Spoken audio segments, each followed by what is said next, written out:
next honoree is a young man who I first met when he was still a little boy. He was walking at the NAR Walk, his fundraising team, and then was called Polly's Promise, and that was at least 16 years ago.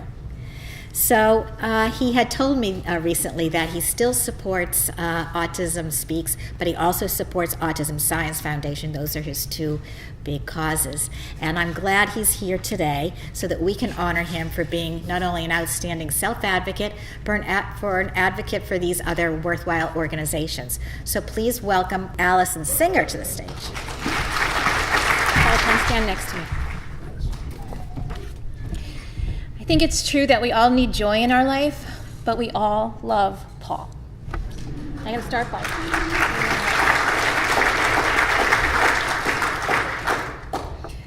It's truly an honor for me to present the Advocates for Adults with Autism Award to a young man that I have known for many years and had the joy to watch grow into a strong, motivated, and effective advocate for people with autism, my dear friend, Paul Morris.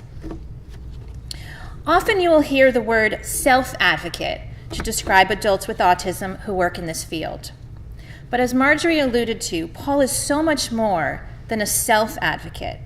He is an advocate for every adult and every family who is touched by autism. And he comes by this very naturally. Perhaps it's genetic, as his parents, Robin and Danny, are also both incredible advocates. But anyone who has spent any time at all with Paul knows that he is truly a natural. His advocacy began as a young boy as the eponymous captain of team Polly's Promise at the Walk Far for NAR in Westchester Fairfield. His teams were always the largest and most boisterous and always had the best t-shirts. Later, Paul became an effective advocate for Autism Speaks, speaking at their events and helping to raise money at their walks. At the Autism Science Foundation, he has led some of our key initiatives, including planning and hosting our Science and Sandwiches meetings. In fact, the one that he planned with Dr. Andreas Martin at Yale was one of our best attended and most interesting. And currently, he serves as the chair of the 5K walk portion of our Ride Far event every year at Saxon Woods Park, which this year will be on October 5th, so everyone mark your calendar.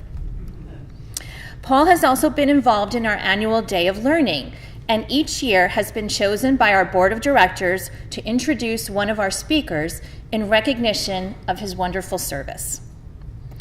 But it's not just about events for Paul. He brings his advocacy wherever he goes. For example, Paul loves basketball games, but attending games is not sufficient. He has single-handedly created autism awareness nights at women's college basketball games all over the East Coast. Just last month, I was able to attend a Penn women's basketball game with Paul on their autism awareness night, which he created. And he's already hard at work planning next year's event at Columbia University.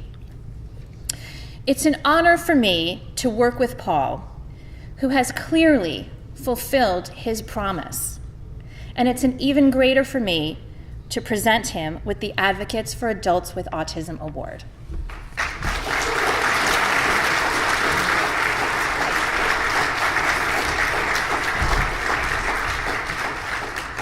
Hi. Sometimes I don't like to look at videos of me when I was a little boy. They make me sad. I didn't know what was bothering my mind. I was nonverbal, and everyone was trying to teach me how to talk, how to listen, and how to behave. The years were hard. Now I am standing in front of you, honored with the Advocate for Adults with Autism Award. I feel very happy that I found my words. I am 31 years old. I have 3 jobs. I work part-time 5 days a week. I take the bus to work. I live independently by myself. I cook my own meals.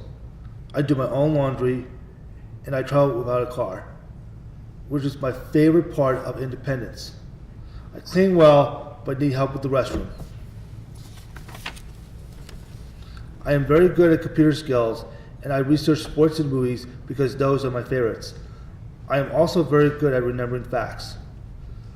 Ask me who won the Best Picture for 1943, I could tell you it was Casablanca starring Humphrey Bogart.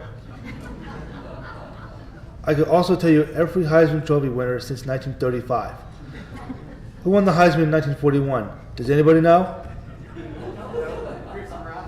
It was Bruce Smith from Minnesota. My mind just works that way. I also love Impressionist art.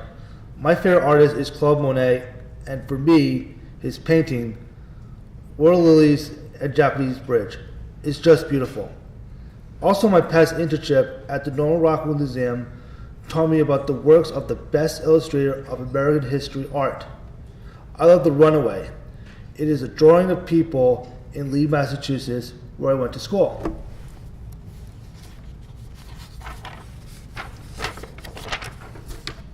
My favorite composer is Henry Mancini, and hands down, it's Moon River. Moon River, Wilder than a mile, I'm crossing you in style someday. And yes, I am autistic, but there is so much more to know about me. I want to tell you about my life in the beginning. It is said that autistic children don't like to be touched. I like being held by my mom and dad and my grandparents. They took care of me and I loved it, but I didn't feel comfortable with strangers. My first haircut was bad. I didn't like to get hurt. I crawled off the chair and Marcus the hair cutter kept chasing me. He cut my hair while I was laying on the floor.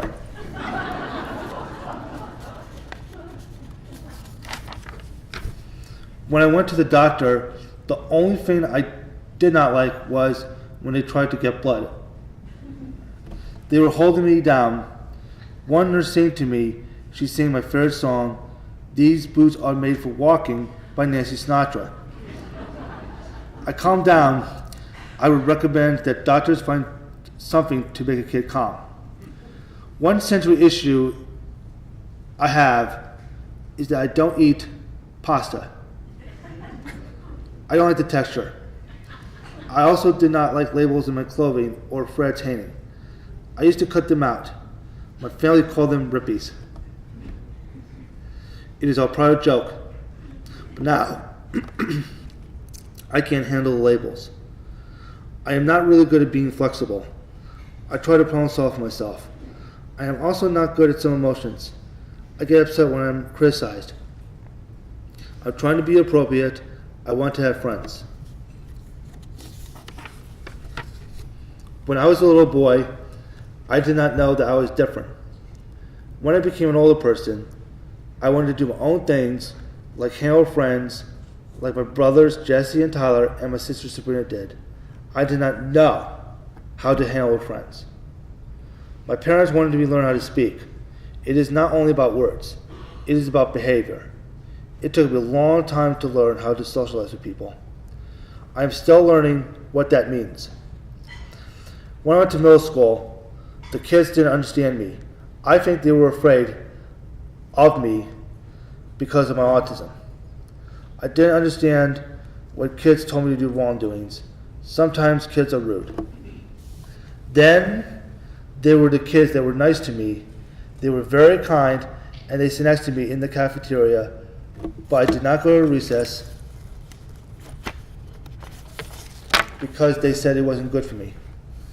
Today, I would suggest that special ed kids should go to recess and have aid help them. Back in the fall of 1999, I couldn't control myself. I would obsess. I would explode. I would cry in pain. I took medicine. The best things about high school were small classes in English and math. I also enjoyed lunch groups in the guidance office. We made a friendship blanket and everyone signed it. Some of those kids were very nice to me and still contact me by phone, email, and Facebook. I started the college internship program in Lee, Massachusetts on July 3rd, 2006. The program was called Aspire. I looked up the definition of Aspire. It means to dream, to pursue, to try, to to wish to struggle. I struggled in the beginning, living with roommates. I learned about hygiene, cooking, cleaning, how to get a job, self-awareness, taking care of money, and figure out my problems. Advising sessions were very important at CIP. We did self-assessment forms. I rated performance every week, and my advisor did it too. The ratings are listed as underperforming, average, honors, and mentor. One day freshman year, my parents invited me to a Brewers-Mets game. My mom gave me an option. A, do you want to go and find a way to get yourself home? Or B, do you want to stay at school? I picked A. I researched Pyramid Bus on the internet and learned that I could take a bus from Lee, Massachusetts to Danbury, Connecticut. I bought the ticket and traveled by myself. When I stepped off the bus, I said,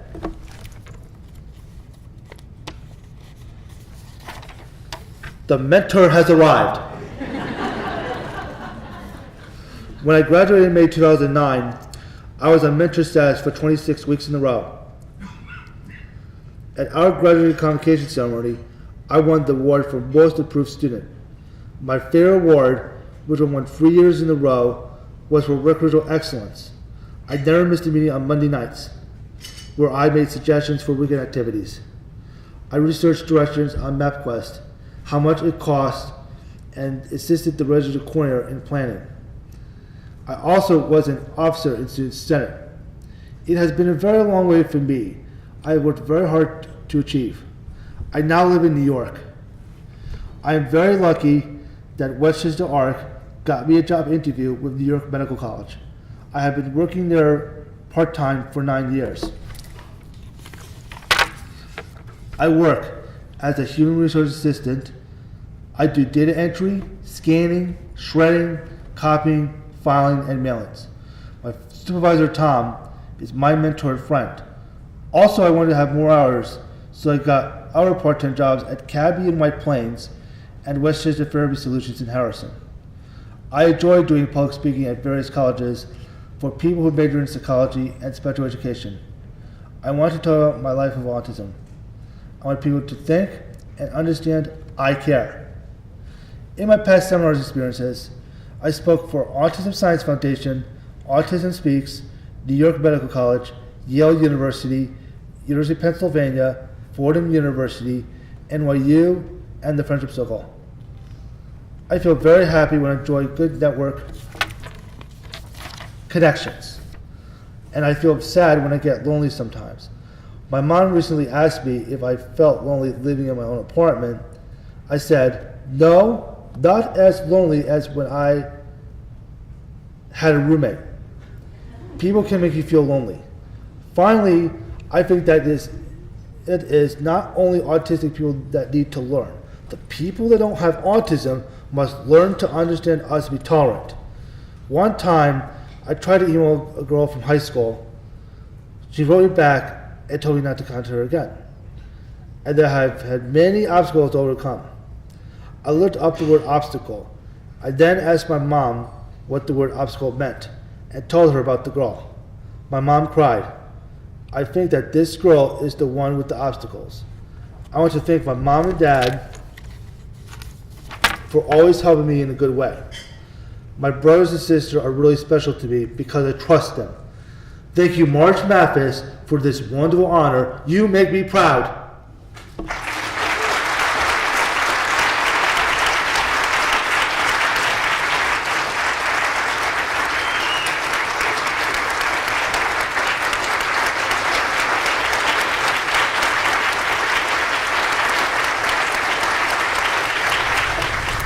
And we have Leanne Carter here, who is going to present the award and read it to Paul. Paul, Advocate for Adults and Autism Award, presented to Paul Morris in appreciation for your leadership as a self-advocate and inspiring others on the autism spectrum. March 29th, 2019.